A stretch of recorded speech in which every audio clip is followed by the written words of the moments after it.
Hello, my name is Julie Comber. I'm a singer-songwriter, activist, dancer, capoeirista, writer, dreamer, and PhD candidate in environmental education.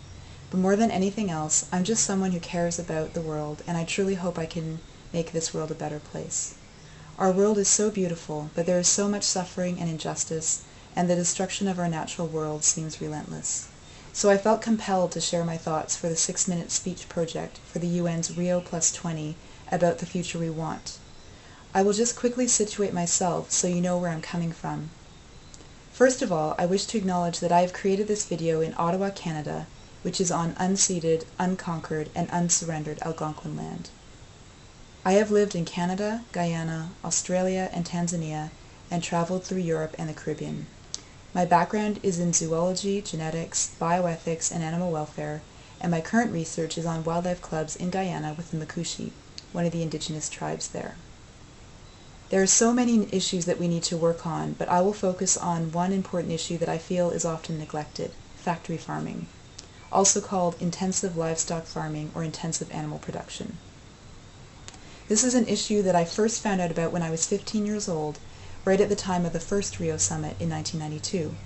I was a kid who loved animals, not just cats and dogs. I had a lot of experience caring for other species like horses, rats, and cockatiels. So someone gave me a book about animal welfare, and that's how I found out about factory farming. I was shocked. I couldn't understand how humans could treat non-human animals so terribly.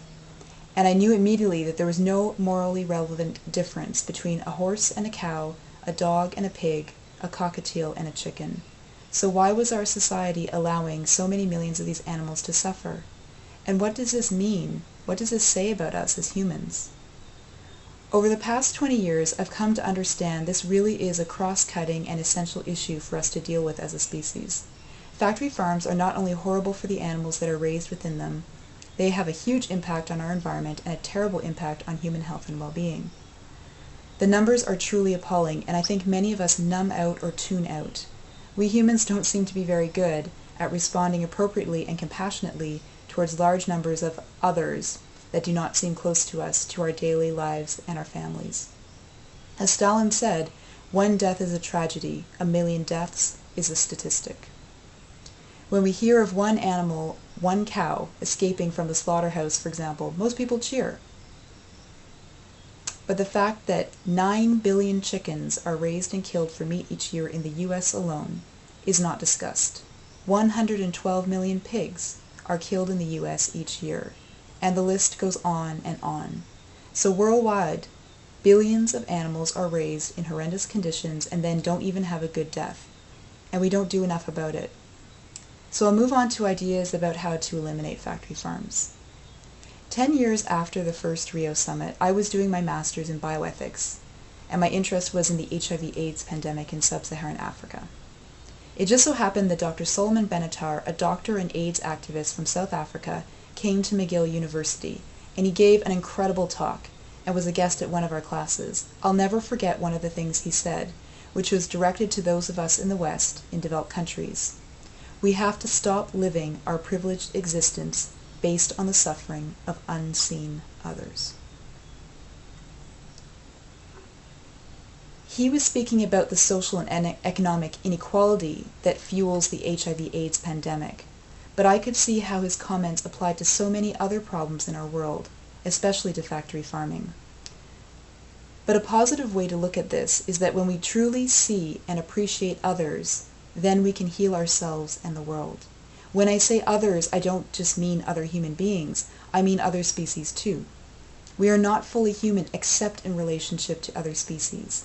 Animals, plants, bacteria, all forms of life have a distinct and unique way of being in this world. Through appreciating them, spending time with them, we expand the realm of possibility for ourselves. There certainly is a scarcity of some natural resources, but one human resource that seems scarce is actually completely renewable and inexhaustible: empathy. Empathy and compassion for our fellow humans and for all other species. I had the privilege of meeting Jane Goodall in Tanzania 15 years after the Rio Summit. And what really struck me about her is that she had a warm heart and a sharp mind. She also has a very strong sense of purpose of what she's trying to achieve with her life. She embodied the characteristics that we are trying to nurture within children through humane education. By humane education, I mean the broad definition, which emphasizes the interconnectedness of social justice, the environment, and animal welfare. So I think if we really want to have a future that is fair, beautiful, joyful, and where everyone can flourish to his or her full potential, then we need to get very clear as individuals and collectively, as communities and as societies, about what is our purpose. Why are you here? What is the gift that you want to give this world? And when you know that, then every day it's a matter of seeing if your actions are aligned with your purpose and your values. But I also don't want to get stuck thinking that it's just an individual's responsibility. Our societies, especially in the West, are currently structured so it's very difficult for individuals to make choices that are better for themselves, other species, and our planet. For example, here in Canada, 1.4 billion of our taxpayers' money is used to subsidize already rich oil and gas companies. Imagine what we could do with $1.4 billion. We could invest in children and youth, in green jobs, in honoring our treaties with Indigenous peoples. There are so many possibilities that would better reflect our values as Canadians. That is just one small, well, I guess it's not that small, $1.4 billion seems pretty big to me, but one example of how our collective decision-making is so off base. So in closing, one thing that those in developed countries can do is to reduce our consumption of animal products in general and to categorically refuse to buy factory-farmed animal products. Of course, we can use our reason to know this is the right thing to do by taking a hard look at the numbers. For example, we know climate change is a huge threat, and livestock production accounts for nearly 20% of all greenhouse gas emissions. But I'm also arguing we need to do this because that allows us to be aligned with our life's purpose and our values, to take our sharp, critical mind and link it to our warm heart.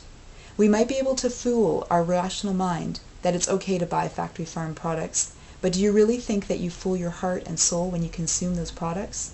Do you really think that your body doesn't know, doesn't feel the suffering and destruction contained within the meat, milk, or eggs that come from animals that suffered? Would you raise an animal that way, the way they do in factory farms? If not, why are you willing to pay someone to do it for you? Every dollar is a vote. When we buy a factory-farmed meat, milk, or eggs, we are saying with our actions, yes, I like that, do it again. Tell me, do you really want the horrors within factory farms? The pollution and contamination of our drinking water? The terrible soul-crushing working conditions for workers? That our landscape is being turned into a soy and corn monoculture to feed miserable animals hidden away from our view? Or would you rather more compassion, more kindness, better health, soul-enriching jobs, to spend time in intact ecosystems where you can appreciate other species in all their beauty and splendor? I know the future I want, a future where each of us humans and all other species can thrive, shine, and flourish in our unique, beautiful, and irreplaceable way. I think shifting away from factory farming helps us to get to that future. Thank you, merci, obrigada, asante, miigwech, for listening.